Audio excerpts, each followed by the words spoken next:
This is the Fox 5 News Block.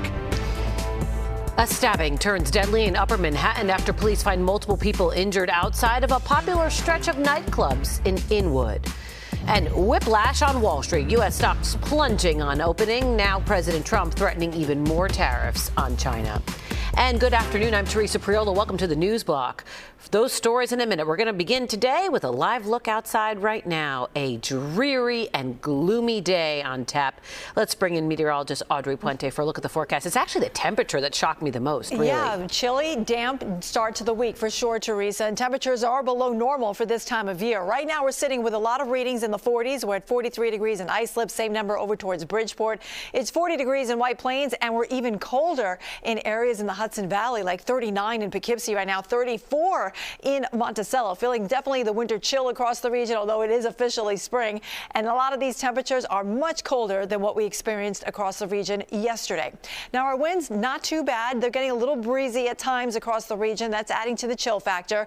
They will pick up in speed tonight, and tomorrow it will be a blustery and cold day across the region. But right now, we're dealing with a lot of rain showers. That's the wet weather that we're starting with this week here. We do have rain showers on and off throughout the entire tri-state area. Lots of clouds overhead, so even if it's not raining where you are, it's still overcast. And a lot of the rainfall is streaming in a southwest to northeast fashion, so that's generally how we're going to see it move along over the next few hours or so. There's a clearing line coming in from the west here across western New York and western Pennsylvania. That's also headed in our direction, but for the remainder of the day and into the evening, we'll have the threat of scattered showers, and then we'll start to see things dry out overnight. Sunshine returns tomorrow, but so does windy weather. I'll have the details coming up. Teresa? All right, Audrey, thank you.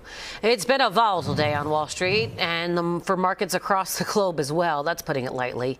The stock exchange will close in about an hour after teetering in bear market territory all day. Fox 5's Michelle Ross joining us live from the newsroom. She has been watching the markets, I feel like, along with everybody else. Engaging reaction. Hey, Michelle. Hi there, Teresa. The Dow Jones has been hovering around the baseline for the last hour, but as we've seen in the past, and especially today, that can change at any second. This morning, we saw a roller coaster ride as the stock market opened following President Trump's first set of tariffs, 10% on all imports, which took effect on Saturday. During the session low, the S&P entered bear market territory, which means it fell 20% from a recent high. And earlier today, the Nasdaq lost more than 3%. European and Asian shares also saw dramatic losses. Countries are trying to figure out how to respond to the tariffs, with China and others retaliating quickly. President Trump says he only wants to make deals with countries that close trade deficits with the U.S. and doesn't want to see a sell-off on Wall Street. I don't want anything to go down, but sometimes you have to take medicine to fix something. This is the biggest self-inflicted wound we've put on our economy in history. There's no one virtually who doesn't work for the president who thinks this is a good idea. Right now, the smart strategy is not to panic, just stay in, because we are going to have the biggest boom in the stock market we've ever seen under the Trump policies. Keeping an eye on the market now, the Dow Jones Industrial is down around 400 points. Teresa? All right, Michelle, we'll see what happens at closing. Thank you so much. Deadly violence breaking out in the nightclub district of Inwood. Police say 2 men were stabbed around 4 this morning on West 202nd Street. When officers arrived on scene, they found a 28-year-old slashed in the neck. Police later located a second victim, a 31-year-old man stabbed in the shoulder. He was rushed to Harlem Hospital, and that's where he died. Detectives are still investigating how this all unfolded. The NYPD looking for this man that you see on your screen. He's accused of trying to rape a woman who was waiting for a subway early this morning. Police say it happened on the Lower East Side at the East Broadway stop. The victim attempted to get away from the man, but he followed her up the escalator. Police are saying she tried calling 911, and that suspect grabbed her phone. The man ran off. Anybody with information on this guy asked to call Crime Stoppers.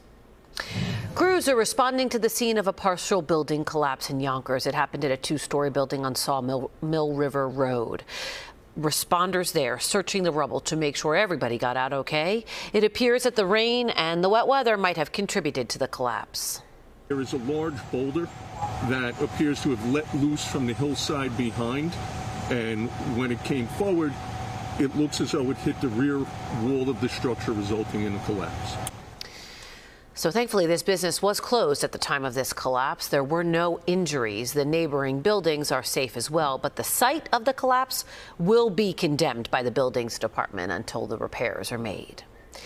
Mayor Eric Adams taking aim at e-cigarette companies who he says is targeting young kids. New York City is filing a federal lawsuit against 9 of the largest nationwide companies that distribute these kinds of products.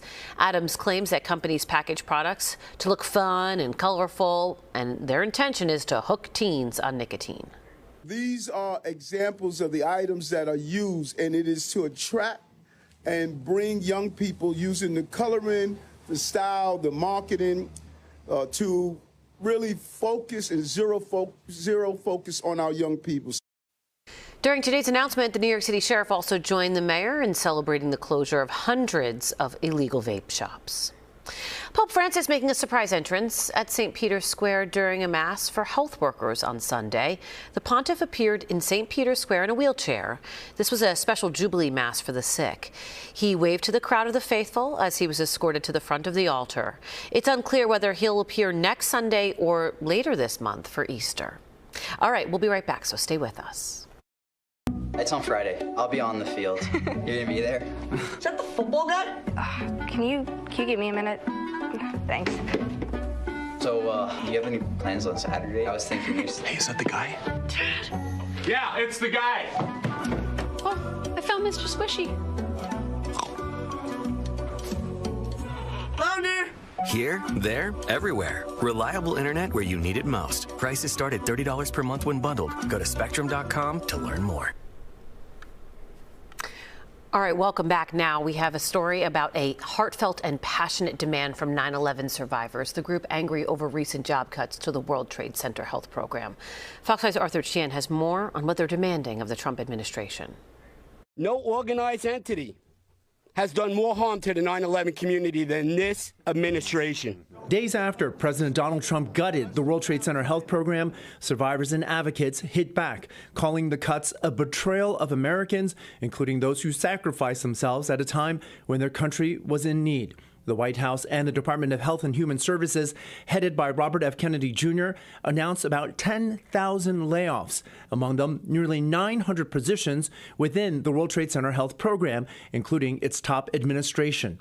The White House is calling it a reorganization, but advocates are using other choice words. You, Elon Musk, and your 21-year-old frat boys who use AI to cut these programs. Last time I checked, these were real people at Ground Zero. They weren't AI. The health program supports 140,000 survivors of the September 11th attacks, considered a vital lifeline by survivors like Mariama James, who says just days in, vital treatments have already ground to a halt. We quickly saw the devastating consequences. Treatment was being denied as vital certifications requiring the sign-off of NIOSH doctors who were fired. Survivors and advocates are calling on President Trump and Elon Musk to immediately undo cuts to the health program, which, despite promises over and over again to be fully funded, has time and again been upended. Enough. Enough. 3 times now they've tried to screw around with the program. 3 times. So anyone who says it's an accident or a mistake, maybe once, not 3 times. This is total. You should call it for what it is. It's an outrage, and it's the unbelievable incompetence, chaos, and corruption of the Trump administration. Arthur Chien, Fox 5 News. Local leaders in Queens calling on Con Ed to cancel a planned rate hike. A group rallied at Queensborough Hall in Kew Gardens this morning. Leaders are saying that New Yorkers are in a time of need. They're living paycheck to paycheck, and they say a steep increase in their utility bills would threaten the financial health of countless families. Con Ed looking to increase electric bills by 11% and gas by 13%. The plan still needs to be approved by the New York Public Service Commission. Well, spring is here, and so is your chance to get a free tree from the city. To celebrate Earth Day on April 22nd, the New York Restoration Project giving away 3,500 trees. 26 different native trees are included in the giveaway, including beach plum trees, eastern redbuds, and sweet bay magnolias. To get one, you can go to nyrp.org. You follow the link there to register, and the free trees will be handed out through May the 5th. An epic animal stare down in Washington state. Check this out. Stacey Goss caught a bald eagle peering intently through a sliding glass door at her dog, Gnocchi.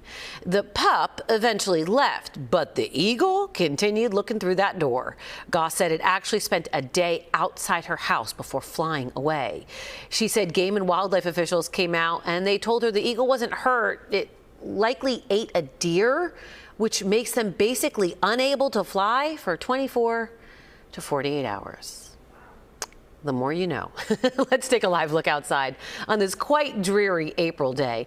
I mean, I'll leave it to Audrey to tell us if this is typical or not, but it sure seems like we had a taste of spring and then it was just gone. Right. You know, spring is traditionally a transition period, so we're sort of going in this back and forth pattern over the last couple of weeks, and today it's definitely feeling a little bit more like winter than spring across the region here. We have a damp, dreary day being found here. Lots of rain has been moving through. It's been on and off through the day, and that will continue to be the trend as we move along through the rest of our Monday. Lots of clouds in place. We can see the clearing line, though, just off to the west. That'll be pushing eastward as we go further on into the evening. But right now we have an area of low pressure in our vicinity. It's going to travel just to our southeast, but close enough to spill that rain right into the tri-state area. There's a severe weather associated with it down towards the southeastern states, and our eyes are also on a second cold front that's coming in from the west. Not much moisture is associated with it, but this will drop our temperatures significantly tonight. We'll be below the freezing mark across parts of the tri-state area by tomorrow morning. So in the meantime, on the futurecast, we'll see that low exit to the east. Rain showers still clipping the shore points here, at least the coastal sections here of Long Island and the Jersey Shore tonight. Lots of clouds will be in place. Everything kind of moves offshore overnight, and so tomorrow we'll wake up with sunshine across the region. It will look nice outside your window. However, don't be fooled, because it's going to be a windy day and temperatures will be cold too. And when we factor in the winds, of course, it will feel even colder than the actual temperature readings. It'll be sunny and dry for Tuesday. Same thing for Wednesday. High pressure will be our dominant weather feature, keeping us pretty quiet across the region for the next couple of days. And then our focus will be on this system coming in from the west. This one will bring us our next chance of precipitation starting late in the day on Thursday, probably Thursday evening. So for the rest of the day, have your umbrella handy. We still have the threat of showers, especially south and east of the city. It'll be a cool day with temperatures only in the 40s. If you're planning to head to Citi Field tonight as they take on the Florida Marlins, probably wishing they were in Florida rather than here. Temperatures will be pretty chilly, so bundle up, but I think they'll get the game in. That could be an isolated shower, but for the most part, it'll just be cloudy and damp. Tonight's lows will drop back to the 30s in many spots. Will be below the freezing mark, though, off towards Monticello and Sussex. And then tomorrow we'll have more sunshine. It will be windy, so that high of 48 will probably feel more like 38. Teresa, over to you. Oh boy. All right, Audrey, thanks. All right, that's your news block for now. I'm Teresa Priolo. Thanks for joining us. Tune into the 5 o'clock news and Fox 5 right here on Fox Local for all of your day's news as it develops. We'll see you back here tomorrow.